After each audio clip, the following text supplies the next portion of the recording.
Des exemples maintenant de primitives, eh bien c'est tout simple. Si l'on veut trouver des primitives, il suffit de prendre un tableau de dérivation, tel que vous l'avez vu en première, et le lire à l'envers.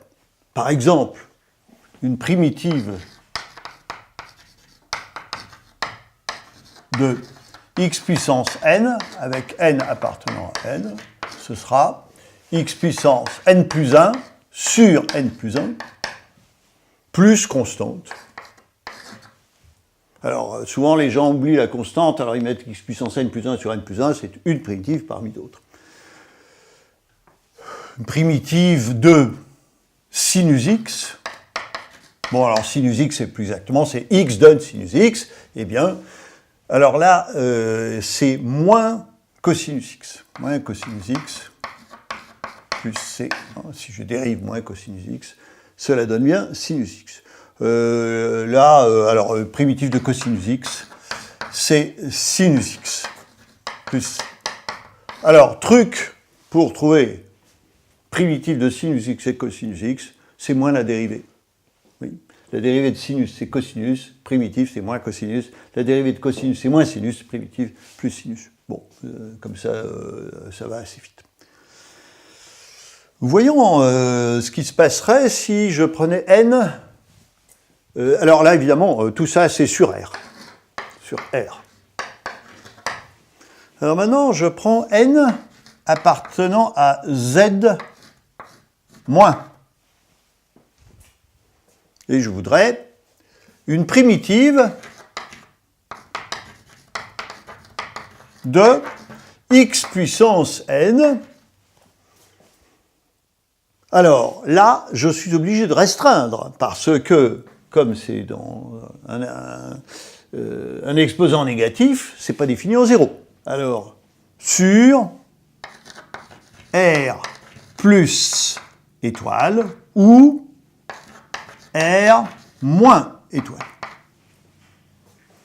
Eh bien, c'est x puissance n plus 1 sur n plus 1, ça marche encore. Sauf pour un cas particulier, sauf si n égale moins 1. C'est-à-dire si j'ai la fonction 1 sur x. Alors ça va être la première fois que se pose un certain problème que voilà. Je dispose de fonctions et je cherche des primitives. De temps en temps, vous entendrez un prof vous dire « On ne connaît pas de primitive de la fonction machin chouette, mais on connaît une primitive de la fonction truc. » Ça signifie quoi? Ça signifie ceci.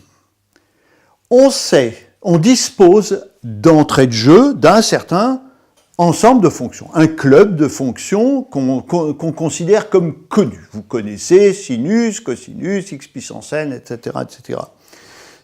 Lorsque vous utilisez l'expression « je sais primitiver cette fonction », ça veut dire « je sais exprimer une primitive de cette fonction à l'aide des fonctions déjà connues dans le club ».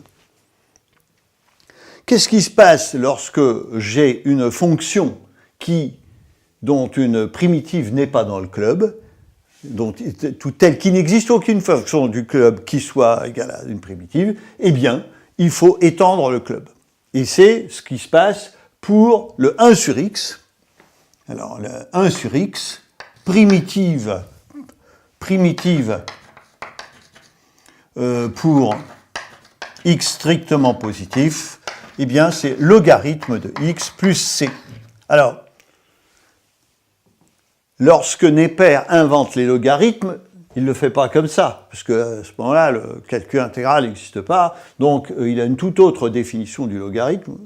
Mais, en tout cas, aujourd'hui, de façon moderne, 1 sur x a une primitive pour x strictement positif comme toutes les autres puissances, sauf que, comme il n'est pas possible de faire x puissance 0 sur 0, eh bien, je suis obligé de créer une nouvelle fonction. Alors la question qui se pose, c'est, bon, ben voilà, j'ai défini une nouvelle fonction et j'ai étendu mon domaine. Est-ce qu'il existe un domaine fermé dans lequel il y a suffisamment de fonctions pour que toute nouvelle fonction admette une primitive dans le domaine fermé? La réponse, non. C'est-à-dire que le problème que nous avons ici avec e puissance x, avec 1 sur x, nous l'aurons avec des tas de nouvelles fonctions, et à chaque fois, on aura, bah tiens, voilà, ça c'est une fonction, elle a des primitives, mais je ne sais pas exprimer de primitives à l'aide de fonctions élémentaires.